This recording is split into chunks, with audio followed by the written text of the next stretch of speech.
நீங்கள் நல்லா இருப்பீங்க. இந்த நாளிலும் நமக்கு நண்பர்கள் எப்படி இருக்க வேண்டும் என்பதற்கான ஒரு சிறிய கேட்ட கதை, நடந்த கதை சொல்ல ஆசைப்படுகிறேன். ஒரு வயதான ஒருவர் ஒரு 3 பொம்மைகளை எடுத்து வந்து அரசரிடம் காண்பித்தார். அரசே, எனக்கு ஒரு சந்தேகம் வந்துவிட்டது. என்ன சந்தேகம்? இந்த 3 விதமான பொம்மைகளாக செய்ய சொன்னேன். ஆனால் செஞ்சவன் இது 3 ஒரே மாதிரியான பொம்மையை தான் என்று சொன்னான். எனக்கு சரியாக புலப்படவில்லை என்று சொன்னவுடன் உடனே அரசர் சொன்னார், அப்படியா, ஒரு நிமிடம். அவர் உள்ளே தன்னுடைய அறைக்குள் பூந்தார். 5 நிமிஷத்தில் வெளியே வந்து இந்த பொம்மை, முதலில் ஒரு பொம்மையை காண்பித்தார்.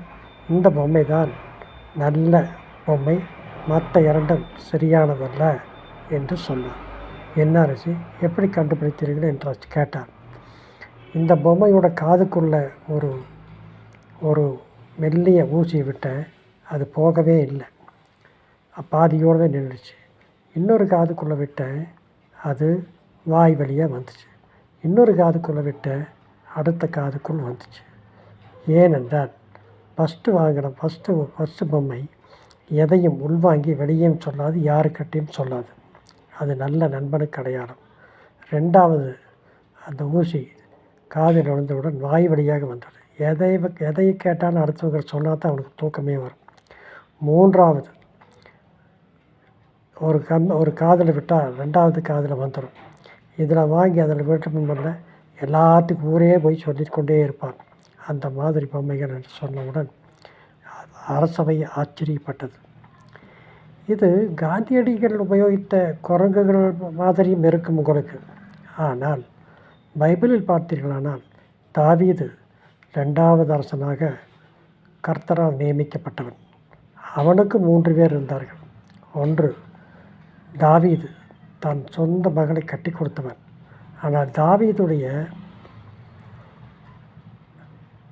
பெருமையை கண்டு பொறாமை கொண்டு அவனை அழிக்க தீர்மானித்தான். அவன்தான் சவுல்.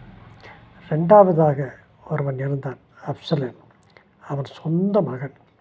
அப்பாவுக்கு பிறகு அரசாட்சியை எடுத்துக்கொள்ள வேண்டும் என்று அப்பாவுக்கு எதிராகவே திட்டம் தீட்டியவன். 3வது, யோனாத்தான். அவன் தாவீதுக்கு உண்மையானவனாகவே இருந்தான். அவன் சவுலுடைய மகனாக இருந்தான் என்பது குறிப்பிடத்தக்கது. அதனால் கேட்டுக்கொண்டிருக்க சகோதரனை, சகோதரியை, நல்ல நண்பர்கள் வேண்டும் என்று நீங்கள் வேண்டிக் கொள்ளுங்கள். நல்ல நண்பர்களை உங்களுக்கு கொடுப்பார். நல்ல நண்பன் மூலம் நீங்களும் அவரும் ஆசீர்வதிக்கப்படுவீர்கள். நாளை சந்திப்போமா? லைக் பண்ணுங்கள், ஷேர் பண்ணுங்கள், சப்ஸ்கிரைப் பண்ணுங்கள். ஆமென்.